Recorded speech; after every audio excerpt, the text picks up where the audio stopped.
अस्सलाम वालेकुम वीवर्स, कैसे हैं आप? मैं आपकी खिदमत में एक दफ़ा फिर हाजिर हुआ हूँ एक न्यू ब्लॉग लेके। ये मेरा सेकंड ब्लॉग है और पिछले ब्लॉग में मैंने आपको जो इंफॉर्मेशन दी थी वो आपने बहुत लाइक की है। और इससे पहले कि मैं मज़ीद इंफॉर्मेशन आपको दूँ तो प्लीज़ अगर आप मेरे चैनल पर न्यू हैं तो मेरे चैनल को सब्सक्राइब कर लें, और अगर आपके उस हवाले से कोई भी क्वेश्चन हैं तो उनमें कमेंट्स में मेंशन कर दीजिएगा। और जो मेरे एग्जिस्टिंग व्यूवर्स हैं वो उनका बहुत बहुत शुक्रिया, आपने बहुत लाइक किया मेरे ब्लॉग को। तो प्लीज़ मेरे इस सेकंड ब्लॉग को शेयर और लाइक करना मत भूलिएगा। और आई रियली अप्रिशिएट आप जितना सपोर्ट कर रहे हैं मेरे चैनल को, और उम्मीद करता हूँ कि काफ़ी इन्फॉर्मेशन आपको इस हवाले से मिल रही है और काफ़ी यूज़फुल इन्फॉर्मेशन मैंने आपको पिछली दफ़ा देने की कोशिश की है। तो इमिग्रेशन के हवाले से या न्यू कमर के हवाले से ये मेरा सेकंड ब्लॉग है। तो पिछले ब्लॉग का जो लिंक है वो मैं इस में आपको मेंशन कर दूंगा। अगर आपने वो मिस किया है तो डेफिनेटली वो आपके लिए यूज़फुल इन्फॉर्मेशन होगी, तो उसको ज़रूर देखिएगा। तो जैसा कि मैंने आपको पिछले व्लॉग में एक हाई लेवल इन्फॉर्मेशन दी थी, और उस हाई लेवल इन्फॉर्मेशन में था कि जब आप अपनी जर्नी प्लान करते हैं किसी भी हवाले से, जब आप यहाँ पे आ रहे हैं, इमिग्रेंट, स्टूडेंट, स्पाउसल वीज़ा, या आपका बिजनेस वीज़ा है, या आप किसी और हवाले से स्पॉन्सर होके पीआर के लिए यहाँ पे आ रहे हैं, तो कौन से स्टेप्स आपने लेने हैं। इसमें मैं आपको एक चीज़ मेंशन करता जाऊँ कि जो भी प्रोसेस है उस हवाले से मैंने अभी आपको कोई इन्फॉर्मेशन नहीं दी प्रोसेस स्टार्ट करने से पहले, कि इमिग्रेशन का प्रोसेस की कौन कौन सी ऑप्शंस हैं और कैसे आप शुरू कर सकते हैं। ये ब्लॉग अभी जो बनाया गया है पिछला, और अब वो स्पेशली उन लोगों के लिए है जो इस प्रोसेस के अंदर शामिल हो चुके हैं, और वो they are just wondering how to follow the process and what needs to be done before start their journey and what else. तो उस हवाले से मैंने कुछ इन्फॉर्मेशन आपको पिछले ब्लॉग में दी थी, जैसा कि मैंने आपको मेंशन किया है कि अगर आपने वो मिस किया है तो वो लिंक इसमें दे दिया जाएगा, तो वो आप दोबारा वॉच कर सकते हैं। मैं आगे बढ़ूंगा इसमें कुछ और इन्फॉर्मेशन के हवाले से। तो जो लोग यहाँ पे लैंड करते हैं तो उसमें आप जो चीज़ें कर सकते हैं वो आपके रिलेटिव्स हैं, और उसके अलावा आपका एयरबीएनबी है। और जब आप एक्चुअल लीज में जाएंगे, ये एक नई इन्फॉर्मेशन अब यहाँ से शुरू होगी। जब आप एक्चुअल लीज में जाएंगे तो आपको किन किन चीज़ों की ज़रूरत होगी। सबसे पहले आपको एक आईडी की ज़रूरत होगी, जो कैनेडियन आईडी होनी चाहिए आपके पास। अगर नहीं है तो कुछ जो लैंडलॉर्ड हैं वो आपका पासपोर्ट भी एक्सेप्ट कर लेते हैं, लेकिन उसमें कुछ हवाले से कुछ बिल्डिंग्स रूल्स और रेंट और लीज के हवाले से आपको पुलिस रिपोर्ट लेनी पड़ेगी। अब पुलिस रिपोर्ट का नाम सुन के आप चौंक गए होंगे कि शायद दूसरे मुल्कों की तरह बड़ा मुश्किल होगा, और कैसे जाएंगे, कैसे बैकग्राउंड चेक होगा। ये क्विक बैकग्राउंड चेक होता है आपका उसी एरिया या उसी सिटी के हवाले से, और हर सिटी में यूनियन काउंसिल जैसे पूरी दुनिया में होती है, उसमें जो आपका एरिया में पुलिस स्टेशन होता है वहाँ पे आप जाते हैं, और आपको देर एंड देन वहीं मिल जाएगा। इसकी कुछ फीस भी होती है $25 से लेकर $50 तक, और एक फॉर्म आप फिल करते हैं, और जब आपको क्लियरेंस मिल जाती है तो वो आपके काफ़ी जगह पे काम आएगी। ना सिर्फ आपके शायद वो लीज के लिए काम आए, समटाइम ये पर्टिकुलर होती है, तो सिर्फ उसी आप पर्टिकुलर जो है ना पर्पस के लिए यूज़ करते हैं, लेकिन समटाइम ये ओपन होती है तो आप कहीं और भी यूज़ कर सकते हैं एज ए रेफरेंस। ये एक रैंडम इंफॉर्मेशन है जो मैंने आपको दी है, ये हमेशा आपको ज़रूरत नहीं पड़ती। सेकेंड इंपॉर्टेंट चीज़ है बैंक अकाउंट। बैंक अकाउंट आपके, या तो आप प्री ऑथराइज चेक देते हैं, या प्री ऑथराइज पेमेंट करवाते हैं रेंट के लिए, और या आप अपना सोर्स ऑफ इनकम शो करते हैं, या अपनी आप बैंक अकाउंट में बताते हैं, दिखाते हैं कि कितनी अमाउंट आपकी पड़ी है। तो फिर आपको कोई मुनासिब अकोमोडेशन मिलती है, चाहे वो शेयर अकोमोडेशन हो, या रेंटल अपार्टमेंट हो, या किसी भी और हवाले से आप रहना चाह रहे हैं। लेकिन कुछ और वेज भी हैं। अगर आपको उस हवाले से क्वेश्चन हो तो यकीनन आप क्वेश्चन कर सकते हैं, क्योंकि हर किसी की सिचुएशन डिफरेंट है। तो अगर आपको उस हवाले से कोई डिफरेंट क्वेश्चन है तो definitely I can help you out with that as well, क्योंकि इसके अलावा भी कुछ थोड़े शॉर्टकट्स हैं अगर आप किसी सिचुएशन में हैं और आपको अकोमोडेशन चाहिए। तो अकोमोडेशन की तो हवाले से ये 3 बातें होगी। आपको आईडी चाहिए, आपको सोर्स ऑफ इनकम दिखाना है, आपको सेविंग्स दिखानी है, या बैंक अकाउंट में आपकी अगर सफिशिएंट अमाउंट है तो वो उससे आपका ये लीज जो है वो साइन हो जाएगी and you can go from there. Secondly, ये सारी बातें करने से पहले आपको जैसा कि पता है कि मैंने पिछले व्लॉग में आपको हर चीज़ को टच बेस किया था जो कि बेसिक्स हैं। बैंक अकाउंट कैसे खुलवाना है ये मैंने आपको थोड़ा सा बताया था, लेकिन उसके लिए आपको करना क्या है। उसके लिए आपको प्रूफ ऑफ एड्रेस चाहिए, आपको एक आईडी चाहिए जो कि पासपोर्ट भी हो सकता है। प्रूफ ऑफ एड्रेस के अगर आपके पास नहीं है तो काफ़ी मुश्किल है कि आपका बैंक अकाउंट, अगर आपका कोई स्ट्रॉन्ग रेफरेंस है या एग्जिस्टिंग आपका कोई ब्लड रिलेशन है तो उस तरह से तो खुल सकता है। अदरवाइज आपको एक प्रूफ ऑफ एड्रेस चाहिए। वो प्रूफ ऑफ एड्रेस ये हो सकता है कि जब आप सर्विस ऑन्टारियो जाते हैं या सर्विस कनाडा जाते हैं, जब आप अपने सिन कार्ड के लिए अप्लाई करते हैं।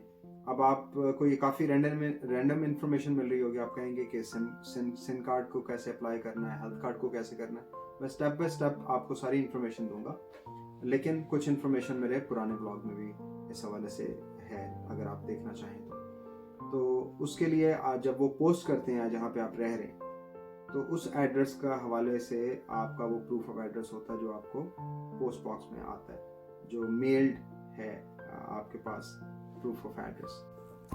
तो इस हवाले से जो अकोमोडेशन है वो बहुत इम्पॉर्टेंट है।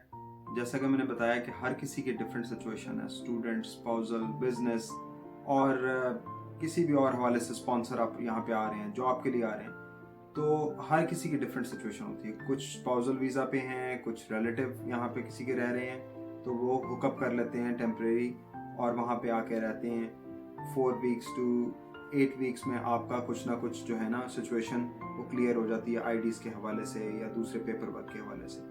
तो लेकिन मेन पॉइंट यही है कि आप टेम्परेरी आपकी रेजिडेंस है या परमानेंट है, उसके लिए ज़रूरी है कि आपके पास रेजिडेंस हो और बाकी काम आपके फिर शुरू होते हैं, चाहे वो किसी हवाले से कार्ड है या बैंक अकाउंट है या कुछ भी है। तो लॉन्ग स्टोरी शॉर्ट ये है कि आप जब भी कॉन्ट्रैक्ट या लीज साइन करेंगे तो फर्स्ट एंड लास्ट मंथ का आपको जो है वो रेंट देना होगा। और मैं आपको आइडिया दे देता हूँ कि मेन, टोरंटो, मिसिसागा, ब्रैम्पटन इस साइड पे कितना रेंट हो सकता है। उसके अलावा GTA में ऑब्वियसली उससे कम है और ट्रैवल डिस्टेंस भी ज़्यादा है, लेकिन let me just complete this rent part. तो उसमें आप जब साइन करेंगे तो ये आपको श्योरिटी देनी होती है कि आपका सोर्स ऑफ इनकम क्या है, आपको सफिशिएंट अमाउंट है, आप कैसे ये देंगे, क्या कर रहे हैं। और उसमें मुख्तलिफ आईडीज़ आपकी एक्सेप्ट हो सकती हैं। अगर आप स्टूडेंट आ रहे हैं तो आपको स्टूडेंट कार्ड होता है, PR लैंडिंग पेपर्स PR के हवाले से होते हैं, कोई ना कोई डॉक्यूमेंटेशन वो होती है, प्लस आपका पासपोर्ट होता है, तो एक्सेप्टेबल होता है।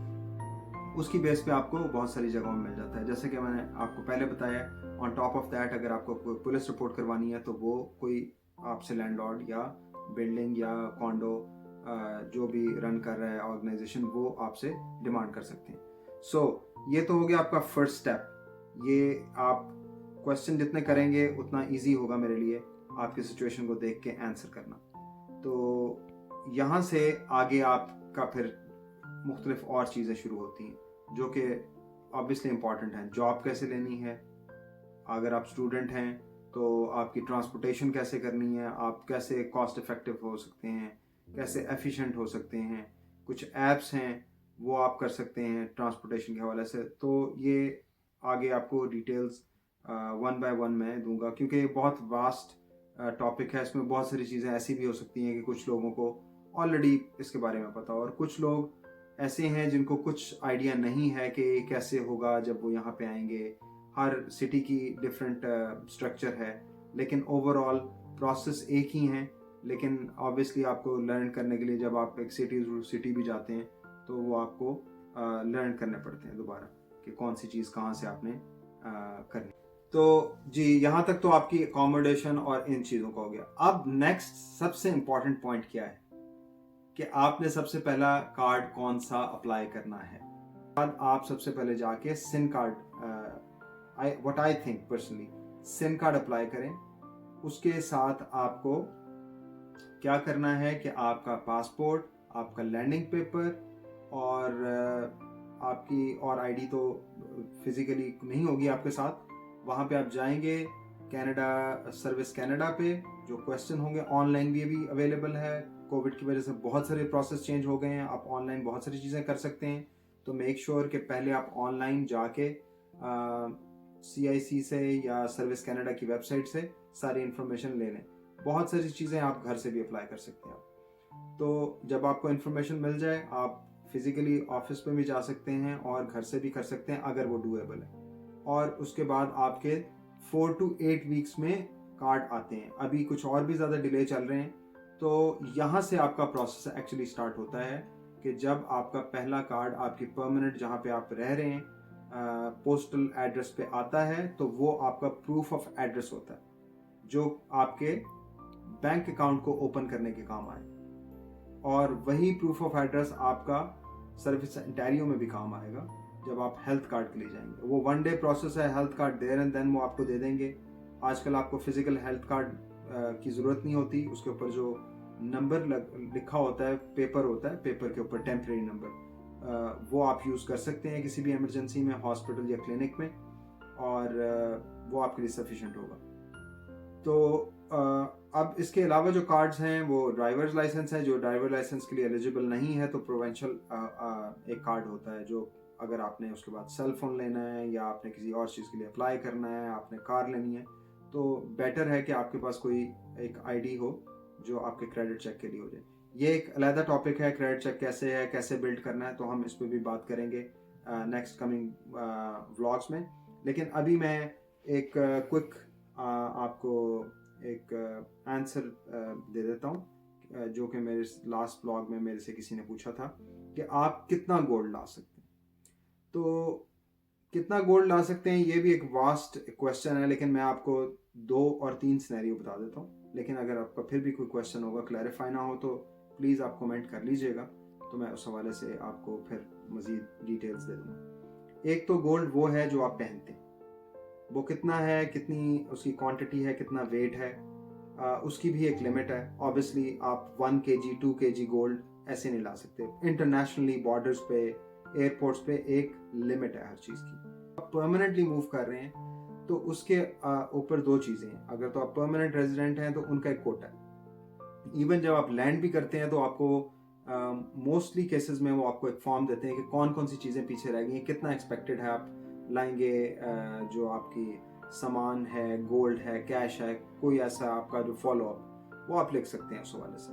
लेकिन जब आप डिक्लेयर करते हैं कोई चीज़ जो कि लेजिट हो, it's not something that you are gonna lie, तो उस पर आपकी ऑब्वियसली यहाँ टैक्स और ड्यूटी पड़ती है। लेकिन अब केसेस दो हैं आपकी, चाहे वो रिटायरमेंट की इनकम हो या गोल्ड हो पड़ा हुआ, अगर तो आपने ऑलरेडी वो उस पर टैक्स पे कर दिया है और या वो गिफ्ट है, तो वो टैक्सेबल नहीं है। आप जस्टिफाई कर सकते हैं और दे अंडरस्टैंड कि हाँ ये इस पर कोई ड्यूटी या टैक्स नहीं है क्योंकि आपने ऑलरेडी उस पर वहाँ पे दे दिया। अगर आपको उसको प्रूफ है तो इट्स नो ब्रेनर, फिर कोई प्रॉब्लम नहीं है, किसी आपको प्रोसेस में नहीं जाना पड़ेगा। अगर आप कहीं स्टक होते हैं या क्वेश्चन होता है या कुछ होता है तो उसके लिए बेटर है। अदरवाइज आप एक मुनासिब अमाउंट का गोल्ड पहन के आ सकते हैं। प्लीज़ उसको बैग में या इधर ऐसा सस्पिशियस बनाएं मत, सूटकेस में मत रखें कि जिसमें वो नज़र आए। बहुत ऑब्वियस होता है जब स्कैन होते हैं तो वो आपको क्वेश्चन कर लेते हैं। और जो सबसे बड़ी इम्पॉर्टेंट चीज़ है, किसी भी बिस्किट या ब्रिक या रॉ फॉर्म के अंदर गोल्ड अलाउड नहीं है। You will be in trouble कि अगर आप वो लेके आते हैं तो दैट इज़ नॉट अलाउड। उस पर ड्यूटी भी पड़ती है और बहुत सारे डिफरेंट किस्म की टर्म्स हैं जो यूज़ होती हैं, वो आपको डिले करवाएगा प्रोसेस हर चीज़ का। सो वो नहीं आप कर सकते। लेकिन मेन गोल्ड जो आप घर में पहनते हैं, आप किसी फंक्शन पे पहनते हैं, आपकी जब शादी हुई है उस पर आपको जो मिला है वो दैट इज़ लेजिट, तो उस पर कोई यकीनन ड्यूटी नहीं पड़ती। तो सेम अमाउंट ऑफ गोल्ड आप लेके आ सकते हैं। 10,000 कैश या 10,000 का गोल्ड भी आ सकता है। आपको लैंडिंग से पहले एक पेपर भी मिलता है, उसमें आपको डिक्लेरेशन करनी पड़ती है कितना आपके पास कैश है।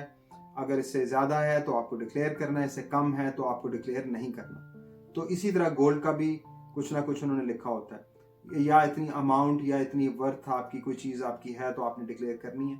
तो अगर आप डिक्लेयर कर देते हैं तो उस पर कोई बड़ी बात नहीं है। आप डिक्लेयर कर दें, हो सकता है ड्यूटी ना भी करें, लेकिन इट्स लिटिल बिट ट्रिकी। तो आप बेटर जज हैं कि आप कितना लेके आ रहे हैं, कितना आपके पास है। लेकिन मैंने आपको बता दिया है कि आप कितना लाएं और कितना ला सकते हैं, लिमिट है। थैंक यू फॉर वॉचिंग, और सब्सक्राइब करना मत भूलिएगा, शेयर करना मत भूलिएगा। Thank you for your support, and I hope that you gonna like this vlog, and I'm going to make another vlog in next week. I'm gonna bring a little bit more information about jobs and how to get driver's license, and if there's any more question in this blog, I will try to answer all those questions. Thank you very much for watching. Bye.